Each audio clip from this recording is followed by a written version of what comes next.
ఉత్తర దక్షిణ భారతదేశంలో విస్తారంగా వర్షాలు కురుస్తున్నాయి. నదులు వాగులు పొంగి పొర్లుతున్నాయి. గుజరాత్ ఢిల్లీని వానలు ముంచెత్తాయి. కర్ణాటక కేరళ తమిళనాడులో జోరుగా వానలు పడుతున్నాయి. ముఖ్యంగా కర్ణాటక తమిళనాడులో భారీ వర్షాలు కురుస్తున్నాయి. పలు జిల్లాలకు ఆరెంజ్ అలర్ట్ జారీ చేశారు వాతావరణ శాఖ అధికారులు.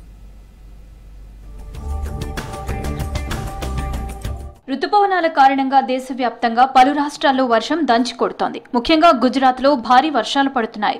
భావ్నగర్లో ఎడతెరిపి లేకుండా కురిసిన వర్షానికి రోడ్లు తెగిపోయాయి. దీంతో 12 గ్రామాలకు రాకపోకలు నిలిచిపోయాయి. గుజరాత్లోని అమ్రేలీ, భావ్నగర్ సరిహద్దుల్లో ఓ ప్రైవేటు బస్సు వరదలో చిక్కుకుంది. 6 చిక్కుకుపోయారు. వెంటనే వారిని ఐఏఎఫ్ హెలికాప్టర్ సాయంతో రక్షించారు. శత్రుంజీ డ్యాం నిండడంతో గేట్లు ఎత్తి దిగువకు నీటిని విడుదల చేశారు. నీటి మట్టం మరింత పెరిగితే హెచ్చరికలు జారీ చేయనున్నారు అధికారులు. పిడుగుపాటుకు అవకాశం ఉండడంతో జనం అలర్ట్ గా ఉండాలని సూచించారు వాతావరణ శాఖ అధికారులు. దేశ రాజధాని ఢిల్లీలో భారీ వర్షం కురిసింది. లోతట్టు ప్రాంతాలు జలమయమయ్యాయి.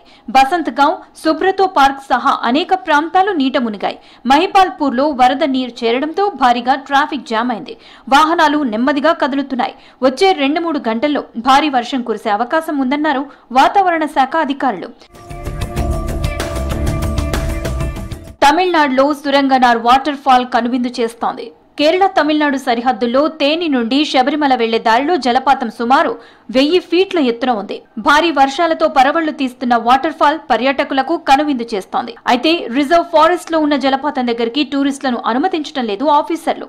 దూరం నుంచి సెల్ఫీలు, ఫోటోలు తీసుకుంటూ ఎంజాయ్ చేస్తున్నారు టూరిస్టులు.